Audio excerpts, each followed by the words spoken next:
Habib Abu Bakar masih ada? Bismillahirrahmanirrahim. Assalamualaikum warahmatullahi wabarakatuh. Terima kasih Pak Ketua. Hari ini kita berjumpa bersama yang sangat rindu. Salam presisi. Kerinduan ini cukup dalam. 5 menit ya Bib ya. Berapapun nggak apa-apa. Intinya kita rindu Pak. Kalau bahasa kampung saya itu di Kalsel kaganangan dengan institusi Polri yang kita cintai. Saya coba sentuh Kapolda saya ada di sini. Mana Pak Yuda? Mantap ya. Terima kasih.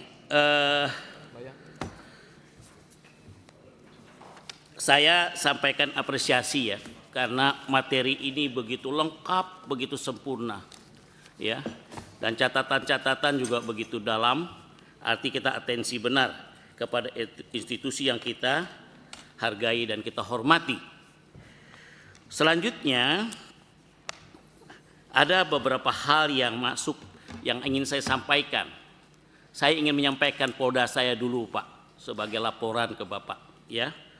Pertama, apresiasi kinerja jajaran Polri dalam penanganan perkara di 2025. Kemarin yang data saya terima Pak ya, capaian penegakan hukum 248076 kasus dengan crime clearance ya. Plus 76,22%, arti tingkat penyelesaian perkara itu cukup bagus. Secara khusus saya juga apresiasi kepada Polri ya, khususnya saya ingin sampaikan Pak di Kalimantan Selatan. Sepanjang tahun 2025, Polda Kalsel mencatat 5.538 kejadian gangguan Kamtipnas dan turun 2,76% dibanding tahun 2024, 6.951 kejadian. Kalau saya lihat semuanya menunjukkan tren menurun. Saya pikir kita applause ya buat Kapolda Kalsel ini. Ya. Kejahatan konvensional turun 6,71%, kejahatan transnasional turun 7,57% dan kejahatan terhadap kekayaan negara turun 4,76%. Hal ini mencerminkan keberhasilan Polda Kalsel Pak dalam menjaga kondisivitas wilayah penegakan hukum yang lebih efektif. Ya, saya pikir perlu kita sambut dengan pantun bunga melati, harum baunya, tumbuh rapi di tepi negeri. Cakep. Kami apresiasi kerja dan upaya Kapolri memimpin dengan dedikasi tinggi ya. Nah pada kesempatan yang baik ini izin juga saya mencermati beberapa hal. Pertama adalah soal judi online Pak. Saya masuk yang ke penyakit masyarakat aja Pak.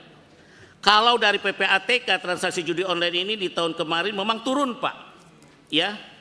Saya udah banyak dialog dulu dengan Kabar Reskrim zamannya Pak Widada ya. Kita turun langsung ke MA, kejaksaan, kita kerjasama. Nah dalam catatan PTK sepanjang tahun 2005 transaksi judi online mencapai 155 triliun. Mengalami penurunan signifikan sekitar 50% dibanding 2024, yaitu 359 triliun. Semoga nanti Pak Sahar bisa dilanjutkan lebih kencang lagi Pak. Jadi penyakit benar-benar di judi online ini. Namun demikian dampak judi ini sangat luas. Pada kuartal pertama 2024 PTK mencatat lebih 1 juta pemain judi online di Indonesia dengan mayoritas plus 7% berasal dari golongan penghasilan rendah. Ternyata yang hobi itu Pak justru yang penghasilan rendah, menghayal dia ingin dapat. Saya minta Polri memiliki atensi khusus untuk persoalan ini Pak. Karena dampaknya luas, dampak judi ini juga ke persoalan Kamtipnas ya. Ini juga tugas Dr. Bang Fadil ya. Jadi sangat berat ini. Hingga pada persoalan keluarga banyak perceraian dan disebabkan judi online. Sampai iklan di TV. Cerita perceraian itu ributan keluarga karena judi online. Tolong disampaikan paparan Pak ya, nanti bagaimana strategi Polri ini Pak untuk menumpas judi online ini. Dan apa saja kira-kira kendala yang dihadapi oleh Polri. Selanjutnya, kedua soal narkoba. Setelah judi online, narkoba. Data yang saya miliki sampai Oktober 2005 jumlah kasus narkoba yang diungkap oleh Mabes Polri bersama jajaran 38.934 kasus. Saya membaca atas akumulatif nasional sepanjang 2025 ya, mencapai total sebesar 590 ton ya, narkoba yang disita dari berbagai jaringan kriminal. Kalau saya saran Pak, dalam narkoba nih udahlah jangan banyak basa-basi. Hajar aja Pak orang-orang apa namanya itu pengedar-pengedar bos-bosnya. Tunjukin di masyarakat Pak bahwa itu kita kerjakan dengan baik gitu, bukan pada pengguna. Jika dicermati, ganja masih mendominasi volume Pak. Barang bukti menunjukkan tingginya peredaran di berbagai wilayah. Sabu dan ekskalasi memperlihatkan sindikat distribusi yang menggunakan rute darat, lautan, dan juga dengan cara jaringan digital. Ini menunjukkan dua tantangan yang perlu diperhatikan. Saya berharap bisa ditekan Pak pola kerja mereka ini semua. Selanjutnya saat ini sedang menjadi atensi politik Pak tentang kejadian di Polres Sleman. Mana Polres Jogja nih Pak Anggoro? Iya. Siap. Ya, yaitu Hogi Minaya, seorang suami yang mencoba bela istrinya saat dijamret. Malah ditahan suaminya. Nah, ini bagaimana ceritanya? Ya, apakah ada mensrea dari Hogi ini sehingga harus diproses pidana?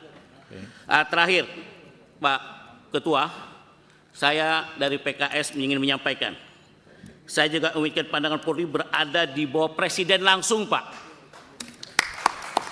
Saya ulangi lagi kalimat ini bukan basa-basi, bukan cari muka, bukan ingin ada kepentingan lain.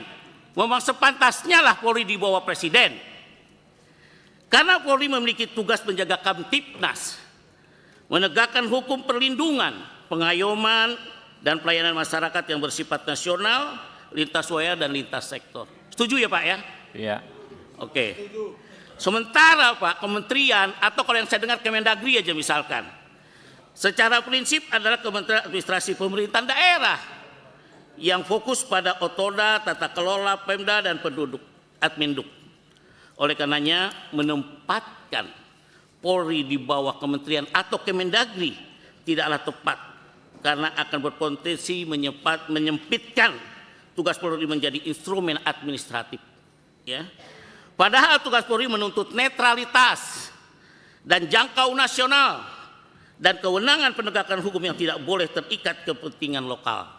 Saya pikir Ketua, ini kalimat inti Abu Bakar dan PKS menyampaikan poin penting karena saya yakin dari tim reformasi memang dalam waktu dekat akan mengumumkan hasilnya. Oleh karena kami di DPR merasa berkepentingan menjaga mitra kami dan kita berharap berjalan lebih baik lagi. Pergi ke hutan mencari rotan. Cakep. Rotan diraut menjadi anyaman. Cakep. Hukum tegak untuk semua kalangan. Cakep. Keadilan tegak untuk seluruh lapisan. Salam. Saya rasa ini yang saya sampaikan Pak Ketua. Semoga nanti dimasukkan dalam keputusan Pak Ketua. Ya. Bahwa jajaran institusi Polri tetap di bawah Presiden. Terima kasih. Oke. Assalamualaikum warahmatullahi wabarakatuh.